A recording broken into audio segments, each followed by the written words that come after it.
Muy buenos días a todos los amigos y hermanos que nos acompañan en este punto y en esta hora en la programación de Estudio Bíblico Devocional. Su hermano Pastor Roberto Alfaro les saluda y les doy la mejor y especial bienvenida. Gracias a todos quienes nos acompañan a través de radiogénesis.tv, los hermanos que nos acompañan a través de Vivo para Cristo TV en Suecia, Estocolmo, y para todos ustedes quienes nos visitan también en nuestro portal en YouTube a través de Radio Génesis 128. Allí están todos nuestros videos día tras día, cada mensaje allí los va a encontrar disponibles. Muy bien, vamos en el libro de Éxodo desarrollando esta apasionante historia en el tema de Moisés, el pueblo de Israel, y ahora llegando a este momento tan extraordinariamente importante como lo es la construcción del tabernáculo. Recordemos, muy importante recordar, que todo esto que estamos viendo en los versos o en los capítulos 27, el altar de bronce, el capítulo 28, las vestiduras, el capítulo 26, la descripción propiamente del tabernáculo y demás, todo esto ha sido hablado a Moisés durante el tiempo de los 40 días que él estuvo justamente allí en el monte Sinaí. Teníamos tarea, ¿verdad? Tenemos tarea. La tarea básicamente consistía en establecer cuál era la función que tenía ese primer mueble, el mueble más grande que había en todo el tabernáculo llamado el altar de bronce. Ya mencionamos que la función del altar de bronce, muy importante, en aquel lugar se llevaban las ofrendas para sacrificio. Hablamos de redención, hablamos de sin sangre no hay sacrificio, sin sangre no hay perdón de pecados, y hablamos de todos estos conceptos en el mensaje del día de ayer. ¿Qué representa esa rejilla? Esa rejilla en el centro de ese cuadrado, de ese altar de bronce. El libro de Isaías en el capítulo 53 y en el verso 5 dice: mas él, hablando del Mesías, Yeshua, fue herido por nuestras rebeliones, molido por nuestros pecados. El castigo de nuestra paz fue sobre él, y por sus llagas fuimos todos curados. Muy bien. Así es que en el libro de Levítico, en el capítulo 1 y en el verso 9 dice: la ofrenda quemada era de olor grato al Señor. También la muerte de nuestro Maestro en la cruz fue un olor grato. Cristo, Yeshua, el Mesías, nos amó y se entregó a sí mismo por nosotros, ofrenda y sacrificio a Dios en olor fragante. Libro de Efesios capítulo 5, verso 2. Así es que esta rejilla, repito, tenía básicamente como propósito el sostener, el recibir la ofrenda que se entregaba en acción de sacrificio. Es lo que representa al Mesías que sostiene y que está sufriente en medio de esa acción propia del fuego. Hoy quiero que avancemos, mis amados hermanos, porque tenemos mucho trabajo por desarrollar. Quiero que me acompañe, por favor, en el capítulo 28. En el capítulo 28 nos encontramos con algo extraordinariamente importante. Y quiero resaltar el tema de la semana. Estamos tratando, para los que conocen un poco más a fondo el tema, para quienes no tienen cierta experiencia al respecto al mismo, quiero simplemente significar que la semana de estudio bíblico devocional se corresponde con un tema que llamamos el Parashá. El Parashá son 52 más o menos temas que desarrollamos a lo largo de todo el año, estudiando precisamente la Torá. ¿Qué es la Torá? Recordemos, la expresión Torá en hebreo hace referencia a la expresión Pentateuco del griego. En la Septuaginta se tradujo como Pentateuco. Penta, que significa cinco libros, 5 compendios. ¿Cuáles son? El libro de Génesis, el libro de Éxodo, Levítico, Números y Deuteronomio. Entonces hago esta reflexión pequeña porque sé que hay muchos hermanos que nos acompañan que no conocen ciertos detalles que mencionamos en algunos momentos, y para que haya claridad, entonces vamos despacio, pero con buena letra. Entonces desarrollamos el parachá. La semana anterior estuvimos desarrollando el parachá terumá. El parachá terumá nos habló de la ofrenda. Hablamos de dos tipos de ofrenda: la ofrenda elevada, la ofrenda abierta, la ofrenda pública, que tenía como función la construcción del templo, y luego hablamos del sedeká, una ofrenda privada, que es aquella que hacemos todo esto de manera voluntaria. Y explicamos el por qué de manera voluntaria, muy importante, porque todo cuanto hemos recibido le pertenece a Él. Y de todo lo que Dios nos da, en la salud, en la vida, en el alimento, en la provisión, en las finanzas, en todo que le pertenece a nuestro Padre eterno, pues Él dice de manera voluntaria, según su corazón, presenten ofrenda. Ese es el punto de la semana anterior. Y esta semana estamos viendo la palabra en el parachá Tetzaveh. Que Tetzaveh lo encontramos justamente aquí en el capítulo 27. Acompáñeme por favor al verso 20 y nos introducimos al desarrollo de esta semana porque tenemos que avanzar. Vemos cómo en el capítulo 27, verso 20, el título de nuestras Biblias nos habla de el aceite para las lámparas. El aceite para las lámparas. Y de aquí viene la palabra que estamos estudiando esta semana, Tetzaveh. Y es siempre la primera palabra del capítulo o del versículo la que nos indica el nombre del parashá. Entonces dice el verso 20, y mandarás. Tetzaveh significa y mandarás a los hijos de Israel que traigan aceite puro de olivas machacadas para el alumbrado, para hacer arder continuamente las lámparas. Aquí cuando nos habla de las lámparas hace alusión particularmente a la menorá. Recuerden que dijimos que vamos a corregir la expresión candelero o candelabro, porque la expresión correcta, la expresión bíblica, la expresión hebrea es la palabra menorá. En el tabernáculo de reunión, fuera del velo que está delante del testimonio, las pondrás en orden Aarón y sus hijos para que ardan delante desde la tarde hasta la mañana, como estatuto perpetuo de los hijos de Israel por sus generaciones. Yo me pregunto, ¿qué parte de estos textos que leemos hoy se nos pasan por alto? Estatuto perpetuo. Esa menorá debe estar como estatuto perpetuo.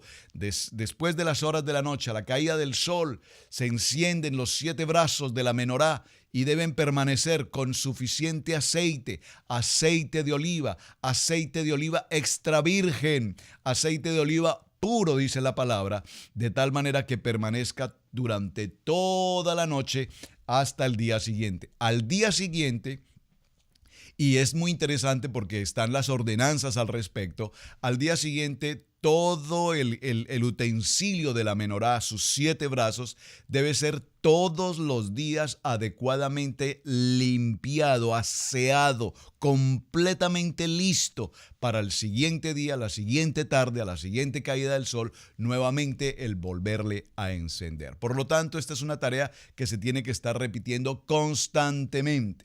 Muy importante algunos aspectos aquí. Y quiero a propósito mencionar del tema cosas simples y además muy interesantes. ¿Como cuáles? Durante el desarrollo de esta parashá, Tetzaveh, nos encontramos con algo muy interesante. Si usted es un lector acucioso, que espero que lo sea, y si no lo es, por favor, practique su lectura. Mencionamos en algunos textos anteriores cómo la palabra dice harás, pero también dice la palabra harán. Son pequeños detalles al leer el texto de la palabra, pero esos pequeños detalles tan simples como harás o harán tienen una significación muy importante toda vez que se habla en general al pueblo de Israel o en particular a Moisés como líder. Pero si usted observa detenidamente, y le invito a que lo haga, y toma a partir del capítulo 27 en el verso 20 en adelante, y vamos a ir hasta el capítulo 30 en el verso 10. Nuestra parashá de esta semana abarca del capítulo 27 verso 20 al capítulo 30 verso 10. Notará, no lo voy a dejar como tarea porque necesito ganar tiempo. Debería dejarlo como tarea, pero voy a darle la respuesta. Va a notar que en el transcurso de estos, ¿cuántos versículos bíblicos? Bueno, mejor dejemos parte de la tarea.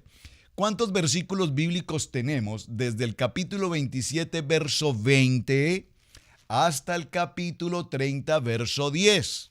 Simple, muy simple tarea. Por favor, tómese unos minutos, cuente el número de los versículos según cada capítulo y por favor escríbame, envíeme un mensaje con el resultado. ¿Por qué hago esta prueba? Porque el resultado que vamos a tener allí es extraordinariamente importante.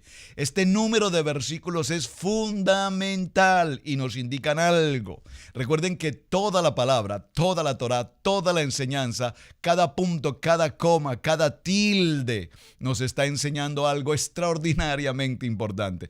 Así es que me tomo este tiempo, hermanos, porque no se trata simplemente de leer. Yo escucho a tantas personas con frecuencia que me dicen, bueno, yo la Biblia, la verdad, la he leído, bueno, no sé si 5, 7 veces, hasta 10 veces creo que la he leído. Pero vamos a ver cómo de pronto parece que el libro de Sofonías no sabe dónde está, el libro de Abdías no tiene la menor idea de qué me está hablando, el libro de Jacobo, pastor, hay un libro que se llama el libro de Jacobo. Busca el libro de Jacobo. Y esta Biblia hebrea, pastor, ¿usted me está hablando de una Biblia hebrea? Sí, señor. Esta versión que usted tiene en español es un documento hebreo porque todo el documento ha sido traído del hebreo a nuestro idioma español. Por lo tanto, es un documento hebreo. ¿Sabía usted eso? Posiblemente no. Y si lo sabía, qué bueno. Por favor, ¿cuántos versículos tenemos entonces? Y número 2, y esta es la segunda parte de la tarea en la que yo les voy a ayudar, y es que sea usted observador. Lea estos versículos y va a notar que en el transcurrir de estos tantos versículos no aparece en ninguna parte escrito el nombre de Moisés. ¡Wow! ¿Cómo es esto, pastor? Explíqueme, por favor. Es muy interesante. ¿Por qué? Porque de toda la vida de Moisés, desde el momento de su nacimiento, en el que siempre se menciona su nombre, Moisés, Moisés, Moisés, y Moisés fue, y Moisés salió, y Moisés sacó, y Moisés fue al faraón, y Moisés hizo, y Moisés, y la vara de Moisés, y Moisés levantó los brazos, y Moisés, y Moisés, y Moisés, y Dios le dijo a Moisés, y le dijo, Moisés sube, Moisés haz esto, Moisés harás así, Moisés ordenarás así. Pero particularmente en esta semana, vamos a notar que de todos los versos bíblicos que vamos a estar tratando, no aparece literalmente escrito el nombre de Moisés. ¿Qué digo la expresión literalmente? Perdónenme. ¿Por qué? Porque evidentemente, como en el capítulo 27, verso 20 dice, y mandarás a los hijos de Israel, obviamente hace alusión ¿a quién? A Moisés. Lo que estoy refiriéndome es que en todos estos versículos su nombre no aparece escrito. No aparece escrito hasta tanto lleguemos precisamente al capítulo 30, verso 11. Cuando llegamos al capítulo 30, verso 10, hasta allí el nombre de Moisés no aparece. Pero inmediatamente llegamos al verso 11, después de este número de capítulos que usted tiene por tarea, nos encontramos que habló también Yahweh a Moisés diciendo, y aquí reaparece nuevamente el nombre de Moisés. Qué interesante. Son las pequeñas cosas curiosas, pero muy importantes que nos enseña la Torá. Usted me va a preguntar, y bueno, no los voy a dejar con la inquietud, ¿y por qué razón no aparece el nombre de Moisés? De toda la historia de la vida de Moisés, por primera vez durante todos estos versículos, desaparece su nombre, literalmente hablando, su nombre escrito, Moisés, porque intrínsecamente se habla de él, por supuesto. Si usted me acompaña por un momento al capítulo 32, y en el verso 32, vamos a leerlo con un contexto, vamos a leerlo desde el verso 30, encontraremos la respuesta por qué el nombre de Moisés no aparece. Este lo veremos nuevamente en detalle cuando entremos a la historia fascinante y muy interesante del becerro de oro. Dice entonces el capítulo 32, 30. Y aconteció que al día siguiente dijo Moisés al pueblo, vosotros habéis cometido un gran pecado, pero yo subiré ahora a Yahweh, quizás le aplacare acerca de vuestro pecado. Entonces volvió Moisés a Yahweh y dijo, te ruego pues, este pueblo ha cometido un gran pecado, porque se hicieron dioses de oro. Recuerden que el pueblo de Israel venía de una categoría de idolatría mientras fue esclavo en el tiempo de Egipto. Y esa categoría de idolatría no solamente la vamos a ver aquí en este punto, sino que cuando avancemos en la historia bíblica y vamos al libro de Reyes, primer libro de Reyes, segundo libro de Reyes, Daniel y todos los demás profetas, nos daremos cuenta cómo el pueblo de Israel, particularmente Judá, entraron en un tiempo impresionante de idolatría. No se diga más, el mismo rey Salomón construyó altares para Moloch y toda otra historia que tiene que ver precisamente con ese paganismo y con esa idolatría. Pero aquí la reflexión es ¿cuál?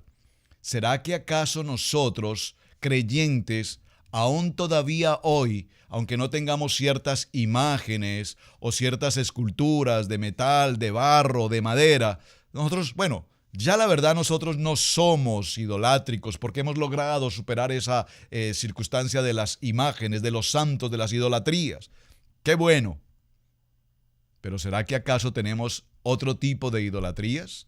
Idolatría por el dinero, idolatría por el trabajo, idolatría por nuestro propio hogar, nuestro esposo, nuestros hijos. Ayer mencionamos cómo precisamente Dios le reclamó a Abraham el sacrificio, el holocausto de su hijo Isaac.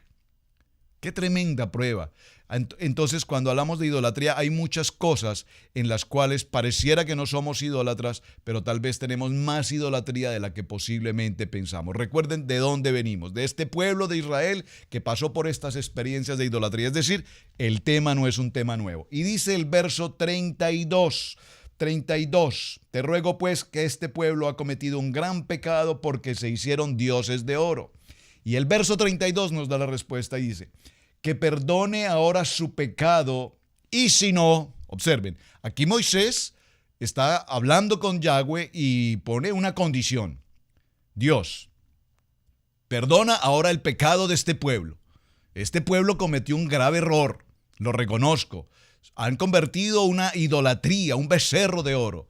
Te pido que los perdones. Y si no, raeme, la palabra aquí raeme, quítame, sepárame, apártame, elimíname, bórrame, delete. Bórrame ahora de tu libro que has escrito.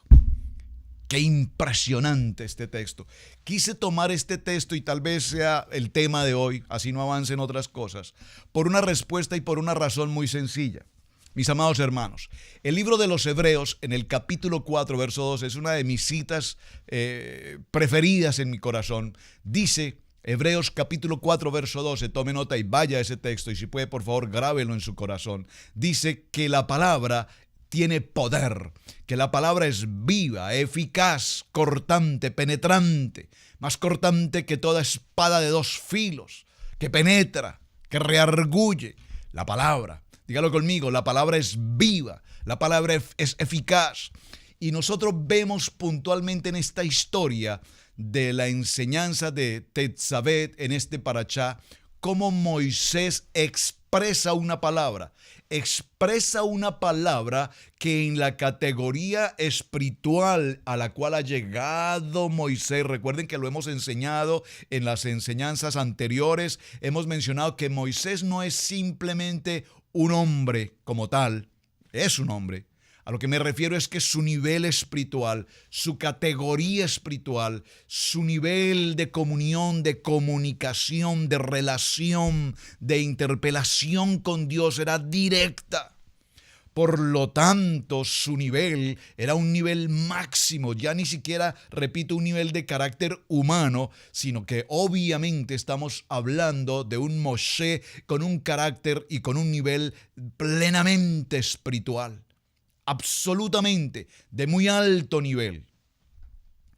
Y sin embargo vemos cómo un hombre de tan alto nivel, un nivel de santidad, un nivel de, si me permiten usarlo entre comillas, angelical, de malach, nos damos cuenta que expresó una palabra extremadamente delicada, muy fuerte. ¿Cuál es?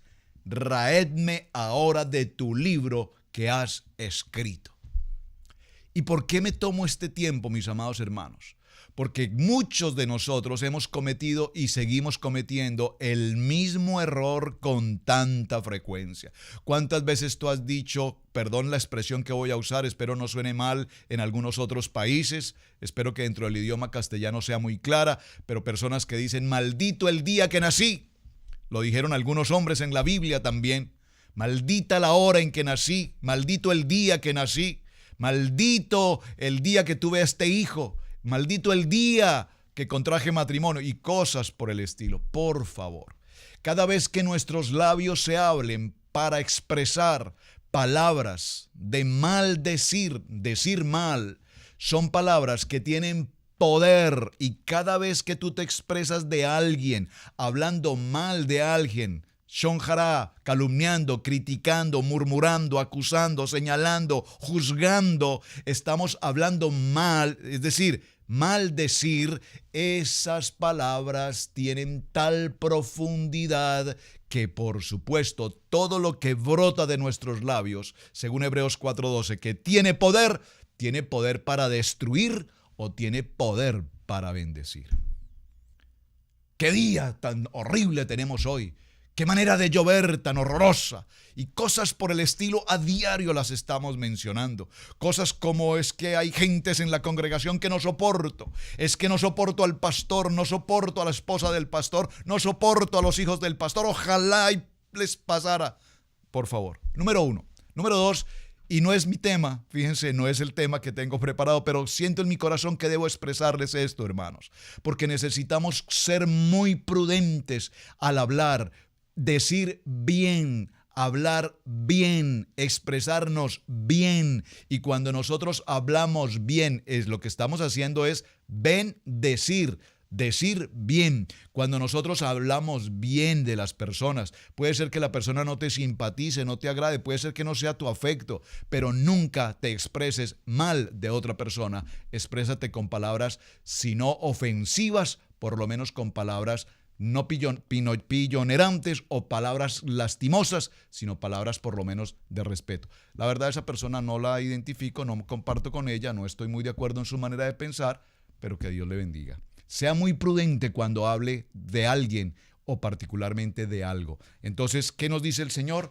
Así como Moisés pidió en este momento que lo raera, que lo cortara del libro que Dios había escrito, pues vemos cómo esta circunstancia precisamente sucedió aquí en el Parachá que estamos desarrollando Tetzabé. De tal manera, mis amados hermanos, que cuando hablamos de este punto, quise mencionarlo y quise hacer este paréntesis porque es muy importante que nosotros tengamos, repito, siempre la prudencia de expresarnos dignamente como hijos de Dios, como hombres que tenemos la palabra viva, eficaz y penetrante en nuestros corazones. Dígalo conmigo, la palabra tiene poder. Regresemos entonces a nuestro tema, tenemos algunos minutos más y vamos a llegar al capítulo 28, por favor, porque en el capítulo 28 nos encontramos con algo extremadamente interesante. Las vestiduras de los sacerdotes. Y aquí tengo que hacer otra reflexión. Harás llegar, observen que no dice Moisés, solamente dice, harás llegar delante de ti a Aarón tu hermano y a sus hijos consigo. ¿Cuántos hijos tenía Aarón? 4 hijos. De entre los hijos de Israel para que sean mis sacerdotes. Aarón y Anabat y Abiud, Eliezer e Itamar, hijos de Aarón, 4 hijos. Y harás vestiduras sagradas Aarón tu hermano para honra y hermosura. Por favor, observe y subraye estas 2 palabras. Harás vestiduras a tu hermano para honra y hermosura. Y tú hablarás a todos los sabios de corazón, a quienes yo he llenado de espíritu de sabiduría, para que hagas las vestiduras de Aarón, para consagrarle, para que sea mi sacerdote. Ahora entonces tenemos un tabernáculo, ahora tenemos algunos utensilios, un lugar de bronce, el altar de bronce, ya empezamos a establecer todo lo del interior. Recuerden que lo primero que construimos, ¿qué fue? El arca de testimonio. Interesante, porque Dios empieza primero de lo interior hacia lo exterior. Eso es muy importante, muy importante. Observen que Dios primero describió todo lo interno y posteriormente fue construyendo las partes laterales y posteriores y anteriores, las partes externas. Muy importante. Como tenemos apenas unos poquitos minutos, muy pocos, entonces permítame hacer la reflexión respecto solo a este principio del capítulo 28. Harás vestiduras que van a ser de muy alta calidad. Número uno, los sacerdotes, dentro de todo el grupo de sacerdotes, habían sacerdotes que tenían básicamente 4 prendas de vestir. Mientras que el sumo sacerdote, en este caso Aarón, va a tener, y lo vamos a ver en detalle, va a tener 8 prendas de vestir. Eso diferencia a los sacerdotes en general del gran sacerdote o del sumo sacerdote. 4 prendas y 8 prendas. Pero atención, dice, para honra y hermosura. ¿Qué nos enseña esta expresión del capítulo 28 respecto al vestir?